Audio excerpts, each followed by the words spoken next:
इस कार्यक्रम के पुण्यार्जक हैं स्वर्गीय श्री सवाईलाल जैन जी की 21वीं पुण्य स्मृति पर श्रीमती चिंतामणि सवाईलाल जैन परिवार, कन्नौज, मुंबई।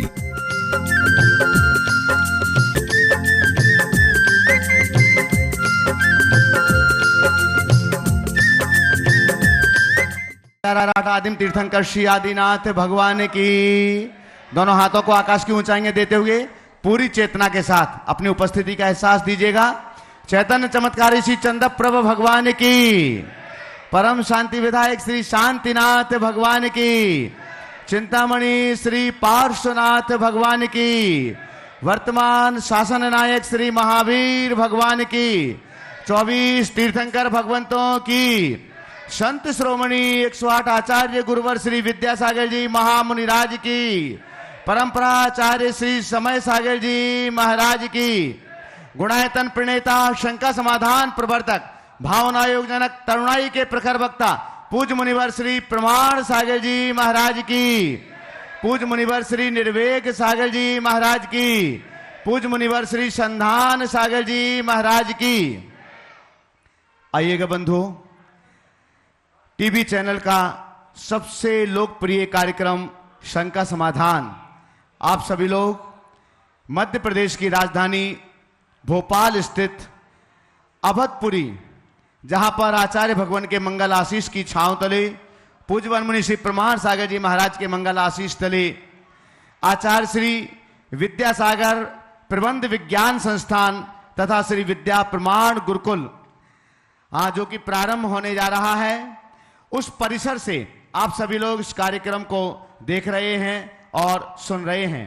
यहां पर उपस्थित समस्त दर्शकों का देश और दुनिया में पारस चैनल, जिनवाणी, आदिनाथ चैनल, प्रामाणिक ऐप और अन्य डिजिटल माध्यमों से इस लोकप्रिय कार्यक्रम को देखने और सुनने वाले सभी भक्तजनों का हम हार्दिक हार्दिक स्वागत एवं अभिनंदन करते हैं।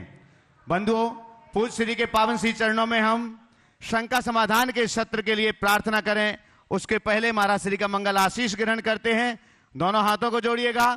आप सबके लिए भी मंगल आशीष मिले और आपके माध्यम से देश और दुनिया में इस शंका समाधान के लोकप्रिय कार्यक्रम को देख रहे सभी भव्यात्माओं के लिए भी मंगल आशीष की छांव प्राप्त हो।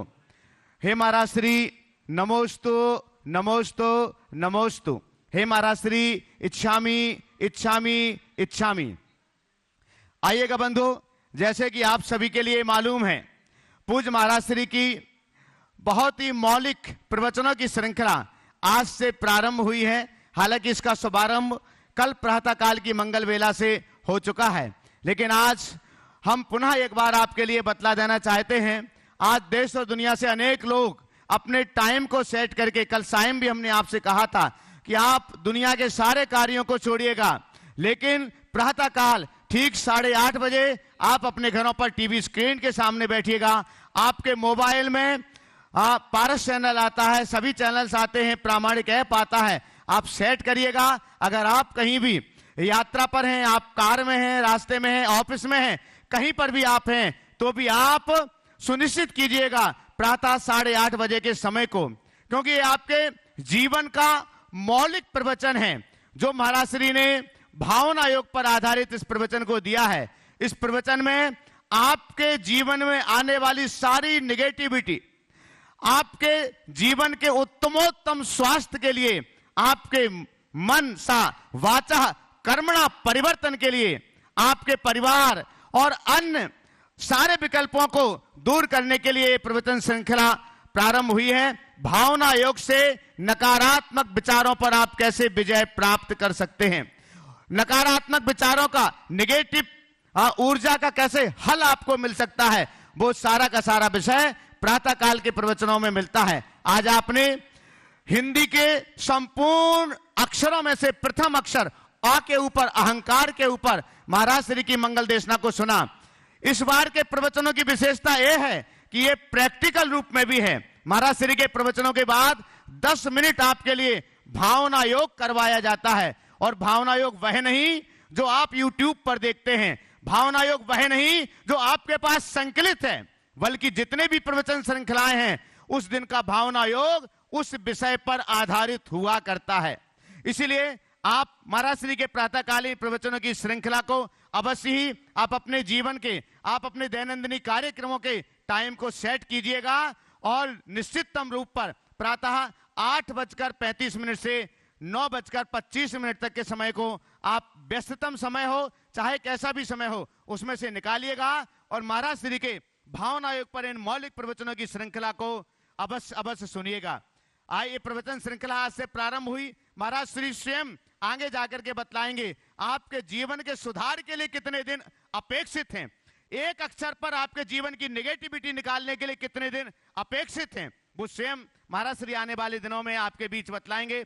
आइएगा बंधु, हम आपके बीच से हटें, महाराज श्री के चरणों में निवेदन करें। उसके पूर्व एक ऐसा परिवार यहां पर आज आया है, आपने देखा होगा विगत 3 दिनों से एक परिवार विदेश से यहां पर था और आज दुबई से हमारे बीच एक परिवार यहां पर है, विकास पल्लवी ऋचा जी जैन और उनके दोनों बेटे। कल प्रातःकाल वीरसेन और जिनसेन, उन दोनों बेटों के लिए आप देख रहे होंगे सिर के बाल अलग हो चुके हैं। कल प्रातःकाल वो जिनत्व की, जैन धर्म की दीक्षा को ग्रहण करेंगे, अष्टमूल गुणों को धारण करेंगे। और बंधुओं, ये एक परिवार आपके लिए आदर्श है। आप सब अपनी बैलेंस शीट बनाते हैं, आज महाराज श्री को वो बतला रहे थे, इन्होंने अपने जैन धर्म की बैलेंस शीट बना करके रखी हुई है। आप सुनेंगे, बहुत मजा आएगा। हम आगे उनसे ही सुनेंगे।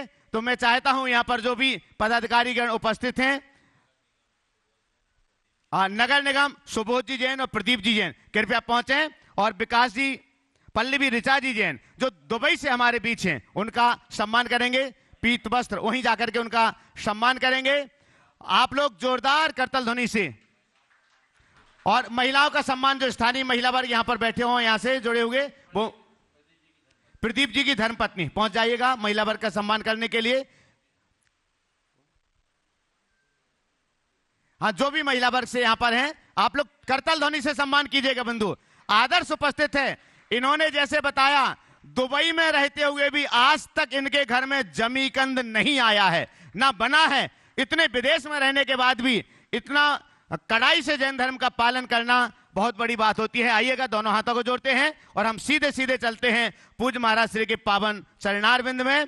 जब लोग पूज्यवर मुनि श्री प्रमाण सागर जी महाराज की, मुनिवर श्री संधान सागर जी महाराज जी के चरणों में निवेदन। बच्चों का सत्कार अवश्य करिएगा, कल ये जैन धर्म में दीक्षित हो रहे हैं। प्रदीप जी हमारे, सुबोध जी, बच्चों का सम्मान करो। यही है, रीढ़ है ये। आप देखिएगा आप अपने बच्चों के नाम कैसे रखते हैं, लेकिन इन्होंने वीरसेन, जिनसेन, एक और बड़ा है वो उसका बड़ा वीरसेन, और इनकी बहन एक जिसका नाम है जिनश्री। देखिएगा आप नाम, एक बार जोरदार करतल ध्वनि से सम्मान। पूज्य मुनि श्री संधान सागर जी महाराज जी के पावन चरणों में निवेदन। बहुत सुंदर। और मैं चाहूंगा कि आज जो दुबई से अपने बीच में है शिरोमणि संरक्षित गुणायतन गोदा परिवार, आज पहला प्रश्न वही कर लेंगे। विकास जी और पल्लवी जी भी एक प्रश्न करना चाह रही हैं, तो दोनों दो प्रश्न उनके द्वारा और उसके बाद में तैयार रहेंगे सुनीता जैन, आधारशिला टीकमगढ़। हाँ बोले। नमोस्तु गुरुदेव, सपरिवार नमोस्तु स्वीकार करो गुरुदेव। हम तो बहुत धनी हैं, आपका आशीर्वाद और आपका सानिध्य हमको जब मिलता है हमारा बैटरी चार्ज कर देते हैं आप गुरुवर। हमारा दुबई समाज आपके आशीर्वाद के लिए बहुत बहुत नमोस्तु कह रहा है। और आज हमको ये सौभाग्य मिला कि हमारे दोनों बच्चों का श्रावक संस्कार करने का समय आया, तो गुरुवर हम कहीं नहीं देखे, हम सीधा हमारे गुरुवर के पास पहुंच गए। गुरुदेव, आज हम आपसे जब सुने कि गुरुकुल की कितनी बड़ी महिमा होती है और इतना बड़ा न्यूज, एक जैन धर्म और जैन सोसाइटी के लिए एक इतना बड़ा रेवोल्यूशन लाने वाला कदम। वैसे आज गुरुवर का प्रोजेक्ट सब बड़े होते हैं, आचार्य श्री के प्रोजेक्ट प्रतिभा स्थली से स्टार्ट हुई, जब वहां सब बच्चियों के लिए देखा गया, और अब जो next project, the next big thing, जो हमारे लड़कों के लिए एक वैक्यूम नजर आ रहा था, वो जो Kalinga institute of social science India का सबसे बड़ा प्रोजेक्ट है, उनसे भी बड़ा प्रोजेक्ट होने वाला है हमारा गुरुकुल का प्रोजेक्ट, जो मुनि श्री प्रमाण सागर जी गुरुदेव, आचार्य विद्यासागर जी महामुनिराज, आचार्य समय सागर जी महामुनिराज के सानिध्य आशीर्वाद से ये होगा। गुरुवर, ये संक्षेप में तो हमने बहुत कुछ सुन लिया, बट इस जो पर्टिकुलर प्रोजेक्ट का जो हमको लाभ मिलने वाला है, कब तक लाभ मिलेगा गुरुदेव, और ये कहां तक पहुंचेगा और कब तक पहुंचेगा, आपके ही मुखारबिंद से सुने तो बहुत अच्छा लगेगा। पहले तो मैं चाहूंगा इस परिवार का जोरदार अभिनंदन करो। 7 समुंदर पार बसने के बाद भी धर्म के मौलिक संस्कारों को जीवंत रखना निश्चित रूप से अभिनंदनीय है। आप सब सुनकर ताज्जुब करोगे, इनके घर में कभी जमी कंद नहीं आया, इन बच्चों ने जमी कंद नहीं किया। ये बच्चे कभी रात्रि भोजन नहीं किए। देव दर्शन दुबई में रह कर के भी प्रायः करते रहे। 8 वर्ष के होने पर कल प्रथमाभिषेक के लिए पूरे परिवार के साथ यहाँ आए हैं। आज देखो अपने बाल भी उनने साफ करा लिए हर्षित भाव से। और मुझे तब बहुत आश्चर्य हुआ जब मुझे मालूम पड़ा, आज इनने अपनी धर्म की बैलेंस शीट बताई कि इन बच्चों ने अपने जीवन में अभी तक क्या क्या किया धर्म क्षेत्र में। तो इन दोनों बच्चों ने 25 और 24 उपवास किए हैं निर्जल।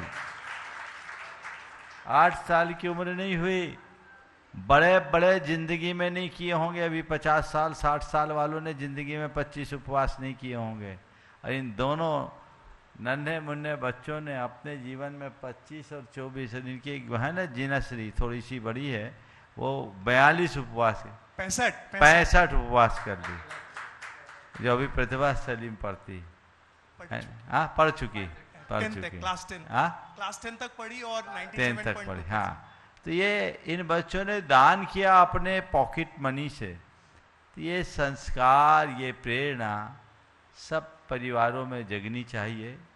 आजकल प्रायः देखने में आता है कि समृद्धि के साथ संस्कार धूमिल पड़ते जाते हैं। हमारे समाज में जो जो समृद्धि बढ़ रही है त्यों तो संस्कार गौण हो रहे हैं।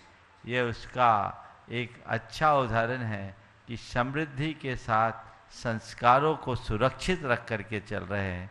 ये दुबई के एक बड़े एंटरप्रेन्योर है, पेशे से चार्टर्ड अकाउंटेंट है, और अपने संस्कारों को सुरक्षित रखते हुए कितना उच्च आदर्श उपस्थित कर रहे हैं, जो सभी के लिए प्रेरणा है। आपने गुरुकुलम की बात की, श्री विद्या प्रमाण गुरुकुलम एक बहुत दूरदर्शी सोच के साथ शुरू किया जा रहा है। अब आपने अभी शुरू किए नहीं और आगे की बात करना शुरू कर दी तो मैं क्या बोलूं। समय आएगा तो बोलूँगा, लेकिन बहुत प्रसन्नता है कि जैसा हमने सोचा था उससे कहीं और अच्छा रूप ये लेने जा रहा है। बहुत सारे बच्चों को अभी उसमें प्रवेश नहीं मिला। जो बच्चे वंचित रह गए, मैं तो भावना भाता हूँ कि जल्दी उनके लिए भी पुण्य जगे और उन्हें भी कोई अच्छा अवसर प्राप्त हो। मेरी भावना तो केवल यही है कि इस गुरुकुलम में जो बच्चा आ गया, समझ लो उसने अपनी ज़िंदगी पा गया। वो अपने जीवन के लिए फिर उसे कोई चिंता करने की ज़रूरत नहीं है। मैं अभी समय पूर्व ज़्यादा कुछ बताने की स्थिति में नहीं हूँ, लेकिन मैं सभी से कहूँगा ऐसे उपक्रमों में सभी को आगे आने की ज़रूरत है। ये एक छोटा सा गुरुकुलम है। अपने देश के इन बच्चों को आगे बढ़ाने के लिए ऐसे एक नहीं हजारों गुरुकुलम की ज़रूरत होगी, और हम चाहेंगे कि आप लोग ऐसी उदारता को प्रदर्शित करते रहे और ऐसे कार्यों में बढ़ चढ़ करके हिस्सा ले। मुझसे कई लोगों ने बोला महाराज जी इसमें शुल्क रखा गया होता तो अच्छा होता, पर मैंने सोचा देश में शुल्क सहित तो अनेक विद्यालय चल ही रहे हैं। एक ऐसा भी मॉडल होना चाहिए जिसमें बस बच्चों को अपने प्रवेश के लिए सोचना है, उसके बाद उन्हें कुछ नहीं सोचना। और ये गरीब और अमीर बच्चों के लिए नहीं, ये मेधावी बच्चों के लिए है। बच्चे न गरीब होते न अमीर होते हैं, गरीब और अमीर तो उनके माँ बाप होते हैं, बच्चे तो हमारे होनहार बच्चे हैं जो हमारे समाज के भविष्य हैं। तो हम मेधावी बच्चों को प्रमुखता देकर इसे आगे बढ़ाने की कोशिश कर रहे हैं। ये आप जो यहाँ सुविधा है, आप इससे अनुमान लगा लो, जिस इस विद्यालय में ये बच्चे पढ़ रहे हैं, सेज इंटरनेशनल, उसकी फीस 85,000 रुपये साल की, अकेले उसकी फीस। इसके बाद आना जाना, हॉस्टल, रेस, ट्यूशन फीस, अन्य चीज़ें आप अनुमान लगा ले कितना खर्च होगा। लोगों ने तो अभी कह दिया था कि 1 लाख रुपया साल खर्च होगा। जब हिसाब लगाया तो उससे लगभग दुगने की व्यवस्था इन लोगों ने बना ली। पर ये बच्चों का भाग्य है, देने वाले दे रहे हैं। और मैं लोगों से कहूँगा, अपने बच्चों के इस भविष्य को सुरक्षित करने के लिए आप सबको ऐसे कार्य के लिए गुणायतन का हाथ मजबूत करना चाहिए और बढ़ चढ़ करके आगे आना चाहिए। हाँ, डोदा परिवार से ही अपने बीच में पल्लवी ऋचा जी डोदा, वे भी अपना प्रश्न गुरु चरणों में करें और उसके बाद में सुनीता जी जैन तैयार रहे। जय बोलो संत शिरोमणि आचार्य विद्यासागर जी महाराज ओ, की सीधे जय। सवाल कर लो। जय बोलो प्रमाण सागर जी महाराज, त्रिबार नमस्तु। महाराज जी, जैसे आप बच्चों के बारे में पता है आपको कि इन्होंने इतने उपवास किए। इनकी बड़ी बहन जिंजरी, वो भी 8 साल की थी तो प्रथम आहार आपको दिया था उसने, और उस टाइम पे आपको एक प्रश्न भी पूछा था उसने कि मेरे कर्म मिटाने के लिए मैं कौन सा व्रत करूं, तो आपने उसको कर्म दहन व्रत बताया था। तो इन दोनों बच्चों के लिए भी कोई ऐसा व्रत बताइए कि ये भी 8 साल के हुए, तो इनके लिए कौन सा है कि आगे ये भी ऐसे ही पद पे चले। कल इनको विधिवत जैन बन जाने दो। अच्छा, अभी तो जन्म से जैन है, कल ठीक है। ये कर्म से जैन बनेंगे तब बताऊंगा, है ना। ठीक है बच्चों को महाराज। कुछ पूछना है तो मौका दे दो। अच्छा, और महाराज जिनसेन वीरसेन, हाँ एक और प्रश्न पूछना था महाराज जी कि जैसे व्रत की विधि होती है, वैसे जाप की कोई विधि कैसे होती है, वो थोड़ा सा आप बताएंगे कैसे करना होता है। जाप की विधि, अलग अलग जापों की अलग अलग विधि होती है। हम कोई भी जाप लें, अमूमन सभी नमोकार मंत्र की जाप करते हैं। तो नमोकार मंत्र को हम 3 रीति से जप सकते हैं, एक माला के द्वारा, एक उंगली के द्वारा और एक मानस जाप जिसमें उंगली भी न चलाए, श्वास प्रश्वास के द्वारा। श्वास ले नमो अर्हंतानम, श्वास छोड़े नमो सिद्धानम, श्वास ले नमो आयरियानम, फिर श्वास छोड़े नमो वज्रायनम, पुनः श्वास लेने पर नमो लोए और श्वास छोड़ने में सव साहुनम। 3 बार श्वास लेने छोड़ने में 1 बार नमोकार मंत्र का आराधन होता है।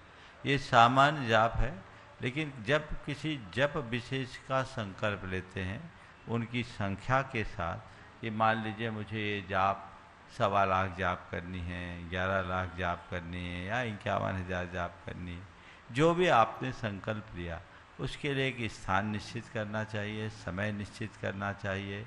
वस्त्रादि की शुद्धि के साथ पूर्व या उत्तर मुख में ऐसे स्थान में बैठकर जहाँ किसी प्रकार की बाधा न हो, व्यवधान न हो, एकाग्र चित्त होकर विशुद्धि पूर्वक जाप करना चाहिए। नमस्ते नमस्ते। बच्चे लोग कुछ पूछ रहे हैं, बच्चों को दो ना, चल। हाँ, जिनसेन और वीरसेन, हाँ। नमोस्तु गुरुदेव, अगर हम लोग कोई पाप करे उसका पश्चाताप कैसे करें।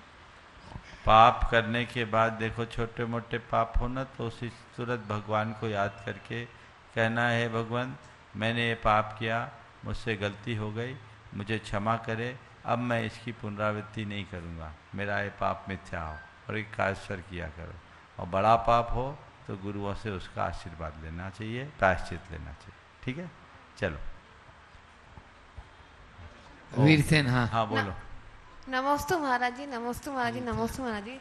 मेरा प्रश्न है कि जैसे पंच परवेष्टि में उपाध्याय होते हैं, तो पहले के इसमें तो हम लोग सुनते थे पहले के काल में कि उपाध्याय होते थे, आज के समय में उपाध्याय किन्हें कहेंगे। देखो 11 अंग 14 पूर्व का तो किसी को ज्ञान ही नहीं है, उस हिसाब से 25 मूल गुण के धारी तो कोई उपाध्याय नहीं। दरअसल उपाध्याय आचार्य एक व्यवस्था है संघ के संचालन के लिए।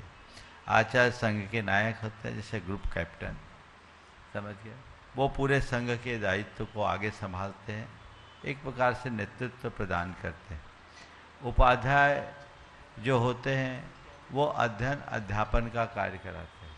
आचार्य का काम दीक्षा है, उपाध्याय का काम शिक्षा है और साधु का काम साधना है। तो कई बार आचार्य भी आचार्य के साथ साथ उपाध्याय का दायित्व निभा देते हैं। हमारे गुरुदेव ने हम लोगों के लिए 3 in 1 की भूमिका दिखाई। वे आचार्य भी थे, उपाध्याय भी थे और साधु भी थे। तीनों गुण उनमें हम लोगों ने देखे हैं और उनने बखूबी उसे निभाया है। तो उस हिसाब से अगर उपाध्याय के मूल गुणों की बात की जाए तो आज नहीं है, लेकिन इस विषय में आचार्य वीरसेन महाराज ने धवला में लिखा कि आज के समय में उपाध्याय कौन हो, उस समय उपलब्ध ग्रंथों के पूर्ण ज्ञाता को उपाध्याय माना जा सकता है, बनाया जा सकता है। माने उपाध्याय अध्यापन कराने वाला, और अध्यापन कराने वाले का ज्ञान ऐसा होना चाहिए जिसकी कोई काट न कर सके। अगर पढ़ाने वाला ही कमज़ोर होगा तो उसकी गरिमा खंडित होगी। तो ऐसा लिखा है कि उस समय उपलब्ध ग्रंथों के परिपूर्ण ज्ञाता उपाध्याय बन सकते, तो उस तरीके से देखना चाहिए। नमस्ते महाराज जी, नमस्ते। एक बार जोरदार ताली बजा दीजिए इस पूरे परिवार के लिए। और सुनीता जी जैन, आधारशिला टीकमगढ़, वे अपना प्रश्न। ये बच्चा और पूछ रहा, बोलो। हाँ, एक बोलो। मिनट रुक जा, बोलो बोलो बोलो बोलो। तीनों महाराज जी ओम ओम बहन जी को। हाँ, नमोस्तु गुरुदेव, नमोस्तु गुरुदेव। मेरा एक प्रश्न है कि अगर कोई नियम टूट दे तो उसका प्रायश्चित कैसे करें? पहली बात, अपन नियम निभाने के लिए लेते हैं कि तोड़ने के लिए? कभी भी नियम लो, छोटा सा नियम भी लो तो तोड़ो मत, निभाओ।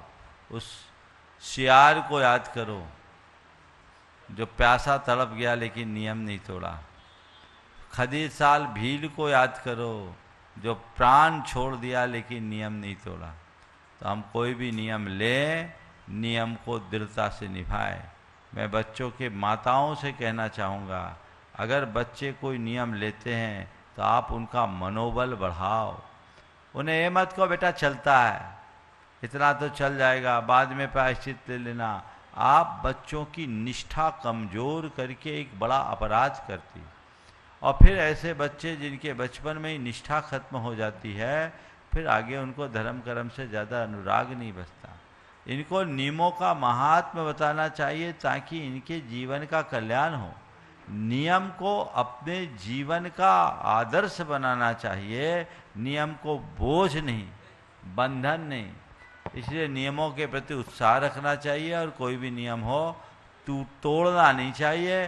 कदाचित धोखे से टूट जाए तो गुरुओं के पास उसका प्रायश्चित लेना चाहिए। चलो, सुनीता जी जैन, आधारशिला, अपना प्रश्न करें और उसके बाद में आज अपने बीच में आबकारी अधिकारी शैलेश जी जैन बावड़िया टला और खाद्यापूर्ति विभाग से उनकी धर्मपत्नी स्वाति जी जैन यहाँ पर परिवार सहित उपस्थित हैं। वे अपना प्रश्न करेंगे।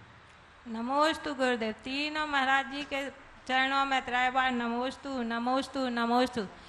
छुल्लक जी के चरणों में इच्छामि इच्छामि इच्छामि। हे गुरुवार, हमारे असाता कर्म से हमारे अपने भी अलग हो जाते हैं, छल कपट भी कहते हैं, अपमान भी कहते हैं।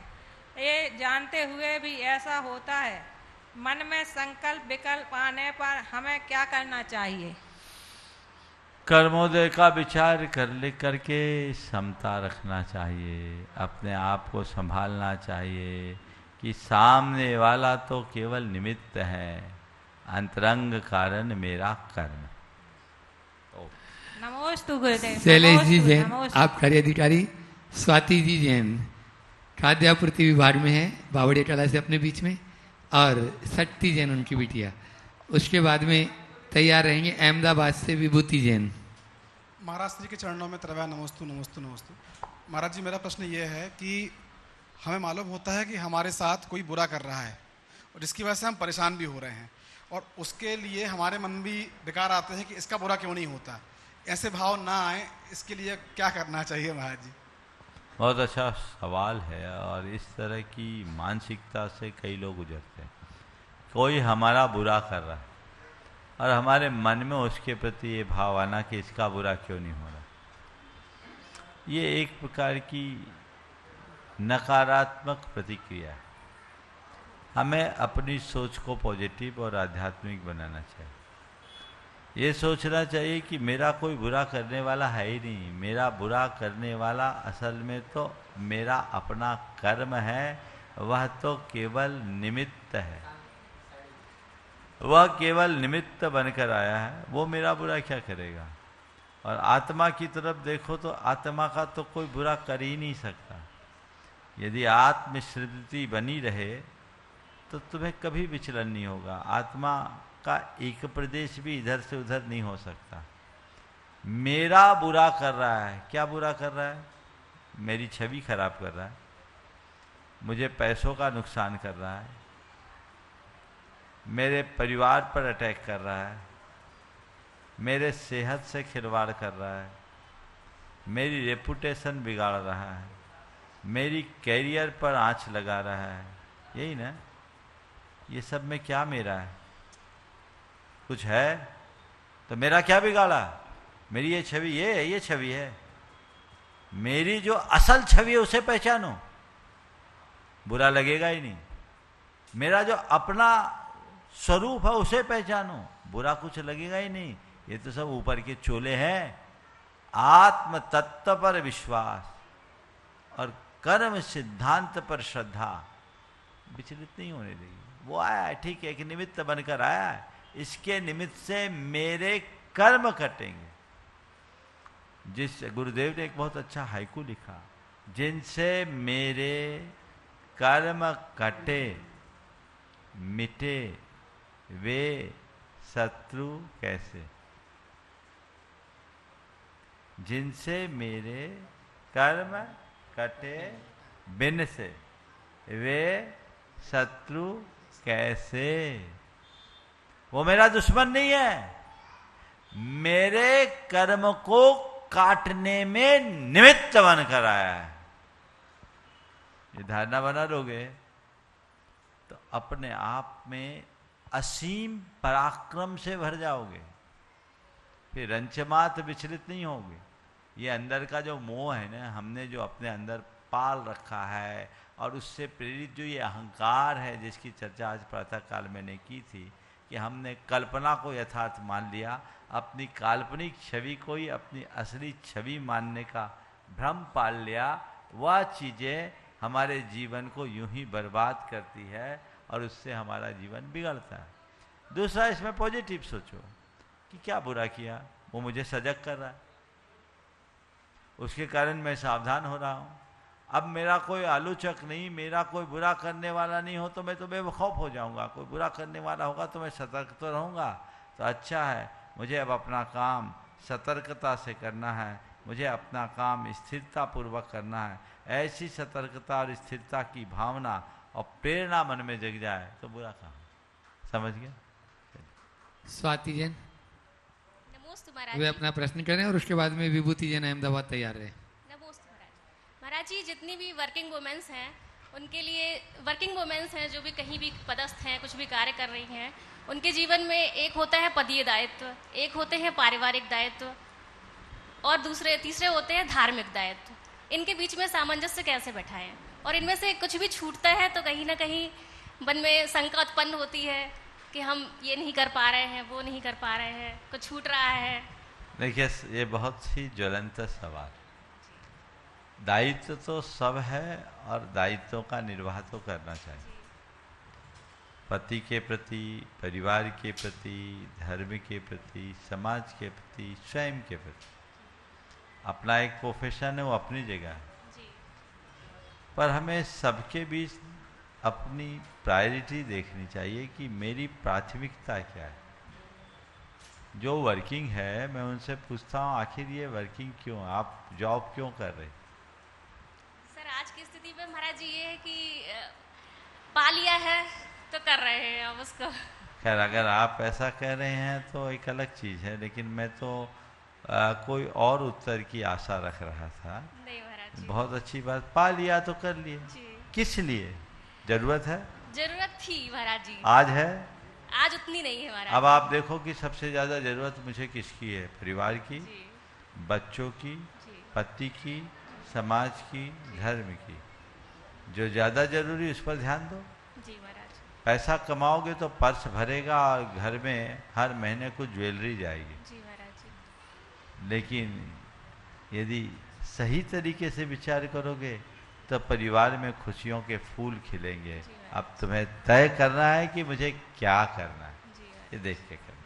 नमस्ते महाराज। विभूति जैन अहमदाबाद और अपने बीच में सांडानेर से आज यहाँ पर ऋतिक जी जैन शास्त्री और रोहित जी जैन शास्त्री उपस्थित हैं। वे अपना प्रश्न करें। नमस्ते महाराज जी, मेरा ये प्रश्न है कि किसी ने कहा है कि पैसा इतना कमाना चाहिए कि महंगी चीज़ भी सस्ती लगे, पर जैन धर्म में तो कहा जाता है कि पैसे कमाना तो लोभ है, इसलिए मेरा शंका का समाधान कीजिए। बहुत अच्छी बात है। पैसा इतना कमाना चाहिए कि महंगी चीज भी सस्ती लगे, ये उपभोक्तावादी सोच है, ये कंज्यूमरिज्म की पहचान है, जिससे लोगों की उपभोक्तावादी मनोवृत्ति बढ़े, लोग ज़्यादा से ज़्यादा चीज़ें खरीदे, बाजार में पैसा बहे, तो वो ऐसा कहेंगे कि पैसा इतना कमाना चाहिए कि महंगी चीज़ भी सस्ती लगे। लेकिन जब धर्म के हिसाब से कहें तो हम कहेंगे पैसा इतना कमाना चाहिए कि जीवन सहजता से चले। क्या? पैसा इतना कमाना चाहिए कि जीवन सहजता और सुकून से चले, तो अपने जीवन को सहजता से बिताओ, सुकून से जियो। ये महंगी और सस्ती चीज़ें क्या होती है? ज़रूरत है वो सस्ती होने पर भी अच्छी है, और गैर ज़रूरी है तो महंगी होने पर भी कोई चीज़ें अच्छी नहीं है। हमें एक बात सदैव ध्यान रखना चाहिए, जो व्यक्ति अपने ज़रूरत के बिना चीज़ों को खरीदते हैं वो एक प्रकार से पूरी सृष्टि के साथ अपराध करते हैं, क्योंकि उनकी इस प्रवृत्ति से अनेक ज़रूरतमंद उससे वंचित हो जाते हैं। और हम शरीर अपने देश के या दुनिया के संसाधनों का दुरुपयोग भी करते हैं, तो हमें जहाँ जितना जो जरूरी है उसका ही प्रयोग करना चाहिए। ऋतिक जी शास्त्री टीकमगढ़ से, रोहित जी शास्त्री साहागढ़ जो सांडानेर से, दोनों अपने बीच में विद्वान यहाँ पर उपस्थित है। जोरदार तालियों से उनका स्वागत अभिनंदन करें। वे अपना प्रश्न गुरु चरणों में करें। और आज अपने बीच में गुणायतन के प्रदीप जी, अनिता जी जैन, गुणायतन जी शिरोमणि संरक्षक भोपाल से। ओम मुनि तरह के चरणों में बारंबार नमोस्तु। महाराज श्री, हमने 2 नीतियां पढ़ी कि आलस्य ही मनुष्यराणम शरीरस्तु महान रिपु, आलस्य मनुष्य का सबसे बड़ा शत्रु है, और दूसरी उद्यमेनि सिद्ध्यन्ति कार्याणि न मनोरथे, जब तक व्यक्ति परिश्रम नहीं करेगा तब तक सफलता प्राप्त नहीं होगी। तो भारतीय संस्कृति में जब गुरुकुल पद्धति थी, उस समय जो पढ़ने जाता था पठन पाठन के लिए, अध्ययन करने के लिए, तो महाराज श्री जब वह पठन पाठन के लिए बैठता था तो उसकी चोटी रहती थी, तो चोटी को रस्सी से पेड़ से बांध दिया जाता था कि जब उसको आलस आए तो जैसे ही उसकी गर्दन नीचे हो तो वो चोटी खींचेगी और उसका क्या जाग जाएगा। लेकिन महाराज श्री वर्तमान समय में ना तो चोटी है और आलस 100% और गुना बढ़ चुका है। तो इस समय किन चीजों पर या इसके क्या आयाम है जिससे बच्चों के लिए वह आलस्य नहीं आए, मार्गदर्शन दीजिए। नमस्कार। देखिए, पहले बच्चों के जीवन में आलस्य नहीं उद्यम था, क्योंकि उनके जीवन के साथ आदर्श था। आज आदर्श हो गया, इसलिए उद्यम कम हो रहा है, आलस्य बढ़ रहा है। हम यदि सद आदर्शों को आत्मसात करें तो आज भी उद्यम बढ़ सकता है। समझ गए? ये बात बिल्कुल सही है कि बिना उद्यम के उत्कर्ष नहीं होता। अपने जीवन को ऊंचा उठाना है तो हमें उद्यमी बनना। समझ गए? हाँ, उद्यमी बनो, उधम नहीं, बनो दमी आदमी। तो अपने आप पर नियंत्रण करो। तो ये चीज़ें हमें ध्यान में रखना चाहिए। सोच का बदलाव है, भटकाव है। आज की शिक्षा पद्धति भी इसके पीछे एक बड़ी पीछे जिम्मेदार है, हमें इसे ध्यान रखना चाहिए। अपने बीच में गुणायतन के शिरोमणि संरक्षक ब्रह्मचारी, हाँ, शास्त्री जी, पूज्य मुनित्रय के चरणों में त्रिवार नमोस्तु नमोस्तु नमोस्तु। महाराज श्री, वर्तमान में देखा जाता है कि आज के समय में शिक्षा का क्षेत्र प्रयोजनवादी हो चुका है और जिससे सभी बच्चों की भावनाएं और भावनाओं पर प्रभाव पड़ता है। महाराज श्री, हमारी आदर्शवादी परंपरा और सैद्धांतिक दृष्टिकोणों का भी हनन होता है। महाराज श्री, ऐसा क्या किया जाए कि जिससे दोनों को और दोनों का संयोग मिलकर के और साथ ही साथ समाज को भी लाभ हो और धार्मिक संस्कार भी बचे रहें और हमारी परंपराएं भी बची रहें? ऐसे किस तरह से शिक्षा को और बेहतर किया जा सका?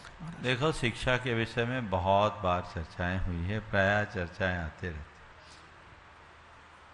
जो देश की शिक्षा पद्धति, हालांकि कुछ परिवर्तन तो लाया गया है नई शिक्षा नीति में, पर मुझे लगता है अभी और परिवर्तन की अपेक्षा है। शिक्षा के मूल तत्वों को, जो भारतीय ज्ञान परंपरा से जुड़ी हुई बात है, जब तक हम उससे नहीं जुड़ेंगे तब तक हम अपने जीवन का सर्वांगीण विकास नहीं कर पाएंगे। शिक्षा का अर्थ केवल अध्ययन नहीं है, शिक्षा का अर्थ सीख है। सीखने में केवल पढ़ा नहीं जाता, कला और गुणों को भी विकसित किया जाता है। हमारे देश में प्राचीन काल में जो गुरुकुलों में पढ़ाया जाता था, वहाँ व्यक्ति को आदमी बनाया जाता था, उसे कला गुणों में पारंगत किया जाता था, उन्हें सिखाया जाता था।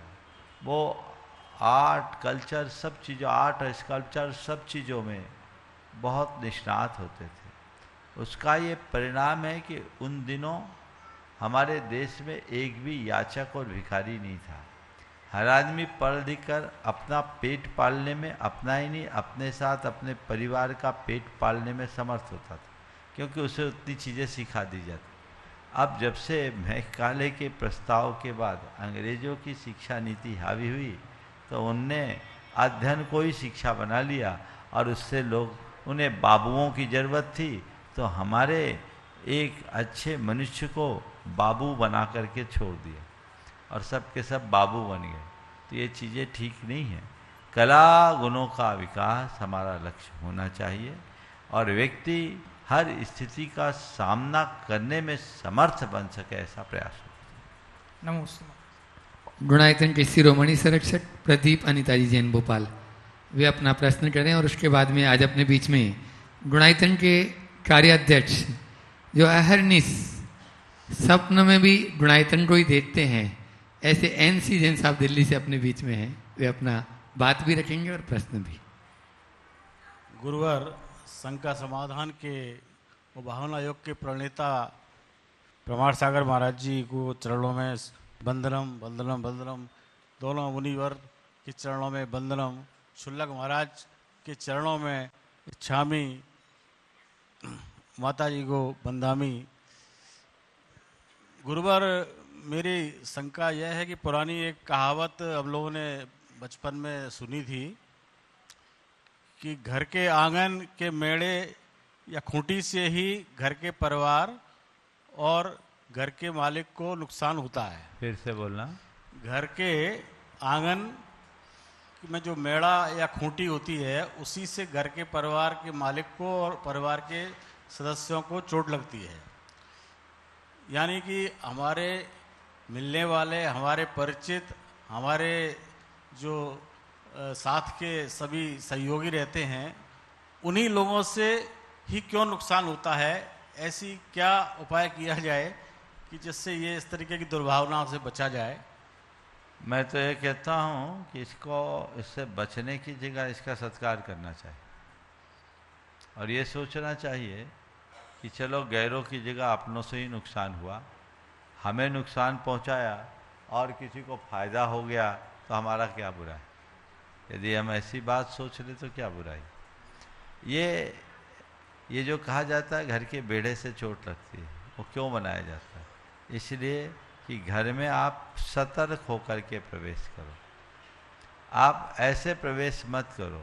इसलिए घर की देहरी पर पैर रखने के पहले कई जगह लोग झुकते थे, देहरी को प्रणाम करते थे। ये अपने आप को सतर्क करने का एक उदाहरण था, समझ गया? तो हम सतर्कता के साथ जीवन जिए। यदि अपनों से नुकसान होता है तो उसे हम नुकसान की तरह देखने की जगह नसीहत की भांति देखने लगे तो शायद हम ज़्यादा अच्छा कर सकें। गुणायतन के कार्याध्यक्ष NC जैन साहब दिल्ली से अपने बीच में, आप लोगों की जोरदार तालियां उनके लिए होनी चाहिए। और मैं चाहूँगा श्री प्रमाण गुरुकुल विद्या प्रमाण गुरुकुलम के नगर निगम से अपने बीच में यहाँ पर गुणायतन ट्रस्टी भी हैं और अहरनिश लगे रहते हैं, ऐसे सुबोध जी वहीं पर जाकर उनका सम्मान अभिनंदन करेंगे। मुनि संघ के चरणों में मेरा परिवार और समस्त दिल्ली जैन समाज और गुणायतन परिवार का 3 बार नमोस्तु। गुरुवार शायद ये प्रश्न पूछा गया और कल बम्बई में जो एक घटना घटी है कि एक दिगंबर जैन मंदिर को कल सुबह 8 बजे पूरा ध्वस्त कर दिया गया और परसों शाम को कोर्ट का आदेश आया, बिना कोई वक्त दिए बिना कोई समय दिए सुबह 8 बजे पूरे मंदिर को, जबकि वहाँ पूजा अर्चना चल रही थी, किताबों को फेंक दिया गया, जिनवाणी शास्त्रों को एक तरफ सड़क पे फेंक दिया गया। और उसके बाद 12 बजे 1 बजे हमें स्टे मिल गया था, लेकिन तब तक वो सारा ध्वस्त हो चुका था। पूरे भारत में ज़बरदस्त रोष है। आज चीफ मिनिस्टर साहब से मुलाकात करी, उन्होंने आदेश दिए हैं कि शायद वापस कुछ न कुछ किया जाए, लेकिन क्या हम इतने कमज़ोर हैं कि हमारे जिनालय को हम नहीं बचा पा रहे हैं, या ऐसी क्या दिक्कत है कि ऐसे ये 20-25 साल से अदालत में केस चल रहा था। मैं भी कई बार उस मंदिर में अभिषेक करके आया हूँ, लेकिन इतना होते हुए हम इतने संख्या बल में कम है, लेकिन आर्थिक स्थिति से इतने उभरे हुए हैं, फिर भी हम अपना बचाव जगह जगह कर नहीं पाते हैं। तो गुरुदेव ऐसा आशीर्वाद दें और ऐसा हमें कोई संदेश दें कि आगे ऐसी घटना न हो और हम अपने मंदिर को और हमारी संस्कृति को हम सुरक्षित रख सकें। आपने जो बात कही है ये निश्चित ही बहुत ही दुर्भाग्यपूर्ण। जिन मंदिर का इस प्रकार से ध्वस्त किया जाना केवल किसी इमारत को ध्वस्त करना नहीं है, ये हमारी आस्था को ध्वस्त करना। मुझे आगे पीछे का नहीं मालूम कि उस जिनालय के साथ क्या प्रसंग चल रहा था, अदालत का क्या आदेश था, लेकिन एक सामान्य सी प्रक्रिया इतनी तो जानी जाती है कि एक अदालत जब कोई आदेश देती है तो ऊपरी अदालत तक जाने की गुंजाइश रहती। फौरी तौर पर इधर अदालत का आदेश निकला और सुबह सुबह दल बल सहित जाकर इस तरह की कार्यवाही कर देना मुझे कुछ ही और अभिप्राय का संदेश देता है। हमें ऐसे लोगों को पहचानना चाहिए कि आखिर ऐसा हुआ क्यों। 2 स्तर पर हमें विचार करना चाहिए।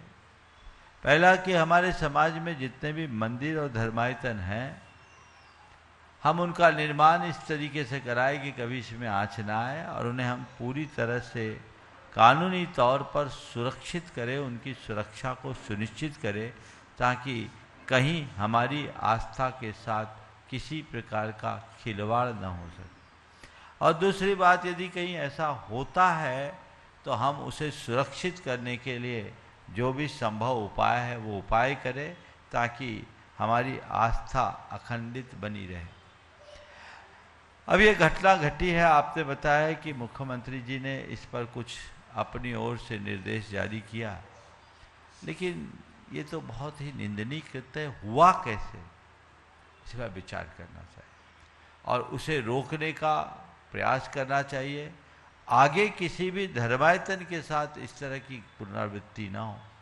यदि वो अवैध भी था, मुझे नहीं मालूम उसकी क्या कहानी है, तो थोड़ा समय, एक तो मानवीय दृष्टि से देखा दिया जाता है कि पूजा करते समय यदि आप शास्त्र फेंक रहे, लोगों की पूजा फेंक रहे हैं, भगवान को तो टच नहीं किया था उन्होंने, एक तरफ रख दिया था, उन्होंने टच नहीं किया, भगवान हमने उठा के एक तरफ कोने में हाँ, तो ये दुर्भाग्यपूर्ण है। उसके लिए थोड़ा समय देना चाहिए, मोहलत देनी चाहिए, अल्टरनेट कोई व्यवस्था बनानी चाहिए, तब ये चीज़ें ठीक होगी। और अदालत की स्थिति को भांपते हुए वहाँ के व्यवस्थापकों को भी कोई वैकल्पिक व्यवस्था बना के रखनी चाहिए। मैं सभी से कहूँगा इस घटना की सभी निंदा करें, इसका पुरजोर विरोध करें, सरकार पर दबाव बनाएं, इस तरह के कृत्य कभी दोबारा ना हो और जो हुआ है उसको फिर से ठीक किया जाए। नमस्ते गुरु। शांत कुमार जी जैन, शांत कुमार जी जैन जो तमिलनाडु से अपने बीच में हैं, वे अपना प्रश्न गुरु चरणों में करें और उसके बाद में ब्रह्मचारिणी मालती दीदी तैयार रहे। सागर। नमोस्तु महाराज, नमोस्तु महाराज। हम बहुत रोज से संकासन सुनता गए, ये पूरा संस्था नहीं लेकिन 70% समझाता है, रोज सुनता इसलिए ट्रेनिंग लेता हूँ, क्या बात करता आप सुनतालय के लिए। कोई बात नहीं, आप इंग्लिश में भी बोल सकते हैं, हम समझ लेंगे। बात आप बोल रहे हैं, हिंदी अच्छी बोल रहे हैं। हिंदी बोलना आता है लेकिन पूरा नहीं आता, चलेगा। दो क्वेश्चन हम पिताजी के क्वेश्चन है, सम्यक दर्शन होने के लिए पहले कारण क्या है। अब एक और क्वेश्चन, हमारे तमिलनाडु से आप लोग मगराज दर्शन बहुत मिलता नहीं है, उनके कालिक दोष होता नहीं थे, हमारे लोग पावल होता नहीं है, सम्यक दर्शन हम लोग को मिलना, आप लोग आने के लिए भी हम नमोस्त करते। देखिए पहले तो मैं कहूँगा एक बार इनका जोरदार अभिनंदन कर ले। ये जो तमिलनाडु में थोड़े से जैन हैं, ये सब हमारे संस्कृति के पुरोधा हैं। 2 मिनट में ये प्रसंग में जरूर बोलना चाहूँगा कि तमिलनाडु के ये सब नैनार जैन हैं। नैनार है ना? नैनार बोलता हूँ। इनका इतिहास बहुत ही संघर्ष भरा है। वहाँ एक राजा हुआ, बड़ा अत्याचारी और अराजकता से भरा राजा था, महेंद्र कर्मा। और वो एक बार किसी वजह से जैनियों के विरुद्ध हो गया। विरुद्ध होने की वजह ये थी कि वो जैन लड़की से शादी करना चाहता था, जैनी उसके आचार विचार व्यवहार को देखकर इससे सहमत नहीं थे। देखो उस समय के जैन कितने मजबूत होते थे। राजा से भी लोहा ले लिया, राजा उससे क्षुब्ध हो गया, जैन धर्म को उसने राष्ट्रद्रोह घोषित कर दिया और हजारों मुनियों की बलि चढ़ा दी, हजारों जैनों का कत्लेआम कर दिया। जो जैन थे, जैन धर्म और जैन चिन्हों को पालना राष्ट्रीय अपराध घोषित कर दिया। बहुत सारे जैन धर्म से विमुख हो गए, लेकिन कुछ जैनी उस विषम परिस्थिति में भी जैन धर्म का पालन करते थे। और ऐसे ही जैनियों में एक श्रावक एक दिन तालाब से पानी छान रहे थे। पानी छानता देखकर ये सुनिश्चित हो गया कि ये जैन हैं। उन्हें बंदी बना लिया गया। राजा को संयोगतः उस दिन पुत्ररत्न की प्राप्ति हुई थी, तो राजा ने उसे छोड़ दिया।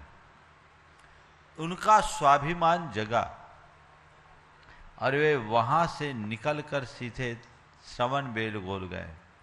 श्रवणबेलगोल में होयसल वंशी जैन राजाओं का साम्राज्य चलता था, उनने उनको संरक्षण दिया। वे मुनि बने, धर्म शास्त्रों का अध्ययन किए। उन्हें एक बात ठानी, कब तक छिप छिप कर धर्म करेंगे, और उनका नाम पड़ा मुनि वीर सेन। और उन्हें संकल्प लिया, वो दक्षिण भारत से सीधे तमिलनाडु गए और ये तय किया कि 100 लोगों को जैन बना करके ही आहार ग्रहण करूंगा। जब तक 99 होते हुए आहार नहीं लेते, 100वां होता तब जैन आहार लेते। और उनके द्वारा जो वापस लौटने वाले लोग थे, वे ही थोड़े से नैनार तमिलनाडु में बसे हुए हैं, है ना, जो आज है। और ये कट्टर दिगंबर जैनी हैं। और तमिलनाडु जो एक समय जैनों के बाहुल्य से भरा था, अब लगभग बहुत थोड़े हैं, लेकिन फिर भी जो है बहुत पक्के हैं। आपने सम्यक दर्शन की प्राप्ति का सरल उपाय पूछा है। मैं ये कह रहा हूँ, तमिलनाडु का जैन इतिहास पढ़िए। पंडित मल्लीनाथ शास्त्री की एक कृति है, तमिलनाडु का जैन इतिहास। हर व्यक्तियों को पढ़ना चाहिए, आंखें भर उठेगी। बहुत संघर्ष और त्रासपूर्ण इतिहास रहा है। और दूसरा है दक्षिण भारत में जैन धर्म का इतिहास। पंडित कैलाश चंद्र सिद्धांत शास्त्री की। ये दूसरी पुस्तक भारतीय ज्ञानपीठ से प्रकाशित है। सभी जैनियों को पढ़ना चाहिए, अपने इतिहास और परंपरा को जानने का प्रयास करना चाहिए। तो ये घटना भी उसी में लिखी है। तो मैं आप सबसे कह रहा हूँ, सम्यक दर्शन को प्राप्त करने का सबसे सरल मार्ग सच्चे देव शास्त्र गुरु का अनुरागी बनना, उनके संसर्ग और सानिध्य में रहना। उनके संपर्क और सानिध्य में रहने से अपने आप चीज़ें समझ में आने लगती है। शास्त्र का स्वाध्याय भी उसमें एक विशेष निमित्त बनता है। इन्हें प्रमुखता से देखना चाहिए। नमोस्तु महाराज, नमोस्तु महाराज। ब्रह्मचारी मालती दीदी सागर से अपने बीच में, और उसके बाद में अपन महाराज श्री जी से निवेदन करेंगे।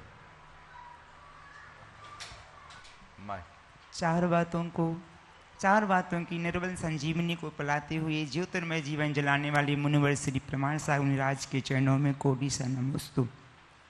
सभी मुनिराजों के चरणों में नमोस्तु। मुनिवर, शास्त्रों में ऐसा पढ़ा है कि मन की प्रशस्ता के धर्म ध्यान बनता है, मन की प्रशस्ता से ही धर्म ध्यान बनता है। परंतु जीवन में कर्म के विपरीत होती हुए भी कई परिस्थितियां ऐसी आती हैं जिससे मन की प्रशस्ता खो जाती है। ऐसी वो कौन सी चार बातें हैं जिनका हम चिंतन कर अपने मन की प्रशस्ता को कायम रखें और धर्म ध्यान को बनाएं? देखिए, मन की प्रशस्ता को बनाए रखना ही सही धर्म ध्यान। और निश्चित है कि कई बार ऐसे निमित्त पाकर हमारे मन की प्रशस्ता खो जाती। अपने मन की प्रशस्ता को बनाए रखने के लिए आपने चार बातें पूछी है, तो मैं उस संदर्भ में इतना ही कहूँगा कि सबसे पहली बात, आत्म स्वरूप पर विश्वास रखें। दूसरी बात, कर्म सिद्धांत पर भरोसा रखें। तीसरी बात, सोच को सकारात्मक बनाएं। और चौथी बात, क्षमा करने की आदत डालें। क्षमा मांगने और क्षमा करने की आदत डालें। आत्मा के स्वरूप पर विश्वास होगा तो फिर लगेगा ही नहीं कि मेरा कोई ऊंच नीच होने वाला है। कर्म सिद्धांत पर विश्वास होगा तो हम समझेंगे कि सामने वाला केवल निमित्त है। सकारात्मक सोच रखेंगे तो हमें उल्टा भी सीधा दिखने लगेगा। और क्षमा मांगने और क्षमा करने की आदत आ जाए तो कभी कुछ गड़बड़ होगा ही। अपना पूज्य महाराज श्री जी चरण में आप सबकी ओर से मैं अपनी ओर से नमोस्तु निवेदित करते हुए कि उनकी अपनी कोई शंका नहीं, लेकिन फिर भी वे अपनी शंका के माध्यम से हम सबको ज्ञान की गंगा में उद्यान करने का अवसर प्रदान करें। पूज्य महाराज श्री जी। मुनि श्री को नमोस्तु करते हुए, गर्मी दिन प्रतिदिन बढ़ती जा रही है और व्यक्ति के लिए ठंडा ठंडा कूल कूल आनंद देने वाला बन रहा है। पूरा बाजार में कोल्ड ड्रिंक्स है और ठंडे पानी से कहना चाहिए सबको आकर्षित कर रहा है। ऐसे समय में शारीरिक स्वास्थ्य और धार्मिक अपने अहिंसा की दृष्टिकोण से किस तरह से अपने को संयमित रखा जाए, किस गर्मी के मौसम में शीतलता भी मिले और हमारा शरीर और धर्म दोनों सुरक्षित रहे। बहुत ही महत्वपूर्ण सवाल महाराज श्री ने उठाया। निश्चित शीतल पेय तो प्राचीन काल में भी लोग पीते थे और गर्मियों के दिनों में शीतल पेय का चलन है, आप पीजिए। लेकिन आप शीतल पेय इस तरीके से पीजिए जो धर्म की दृष्टि से भी और स्वास्थ्य की दृष्टि से भी उपयोगी हो। अभी मैं आप सबके द्वारा प्रयुक्त की जाने वाले जितने भी शीतल पेय है, जैसे आप कोल्ड ड्रिंक के नाम से जानते हैं, ये महाहानिकारक है। इसे अनेक बार प्रमाणित किया जा चुका है। ये आपके शरीर के शर्करा के स्तर को, ब्लड शुगर को बढ़ाने वाला है और अनेक बीमारियों का कारण है, क्योंकि ये सब केमिकल वेस्ट है, आपके शरीर को बर्बाद करने वाले हैं, विकृत करने वाले हैं, आपकी जठराग्नि को मंद करने वाली हैं, बीमारियों का भंडार है।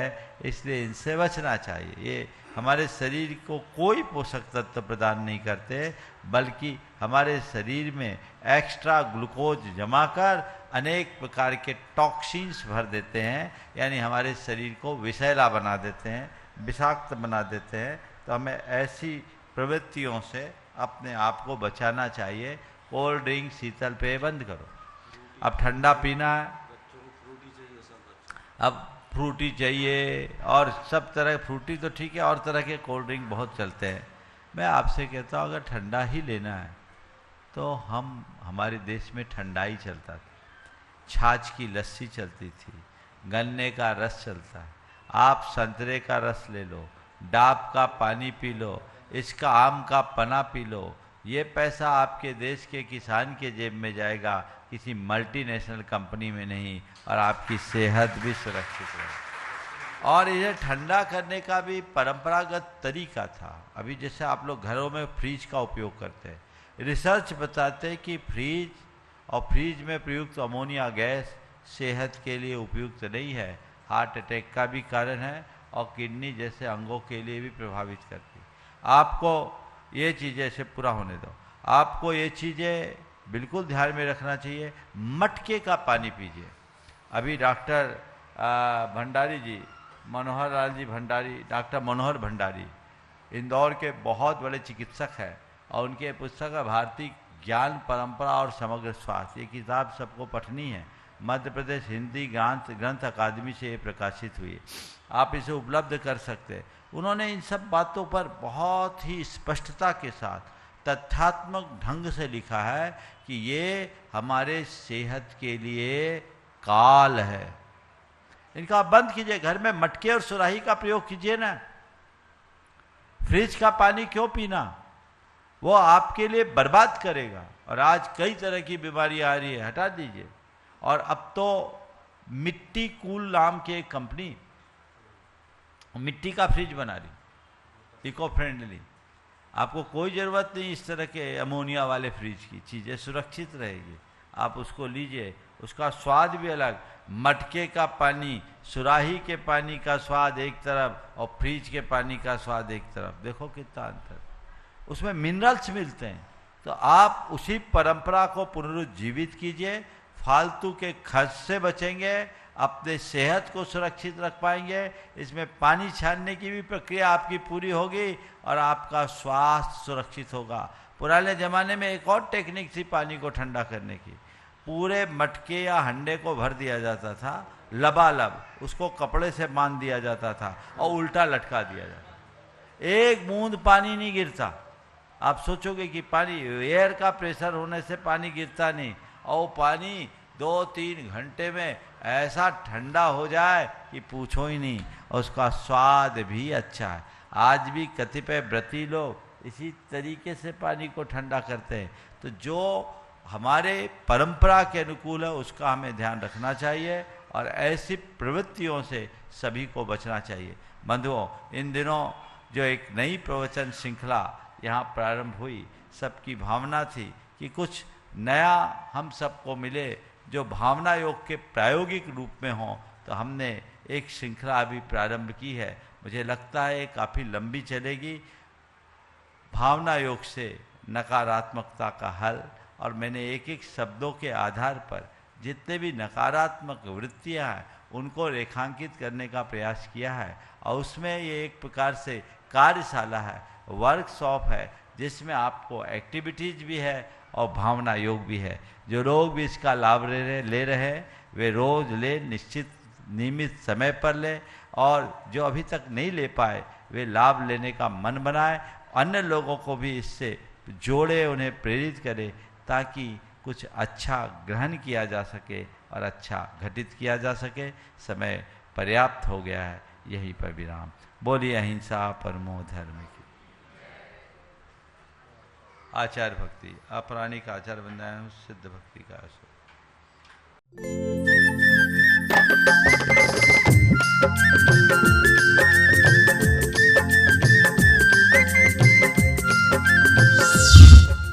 इस कार्यक्रम के पुण्यार्जक हैं स्वर्गीय श्री सवाईलाल जैन जी की 21वीं पुण्य स्मृति पर श्रीमती चिंतामणि सवाईलाल जैन परिवार, कन्नौज, मुंबई।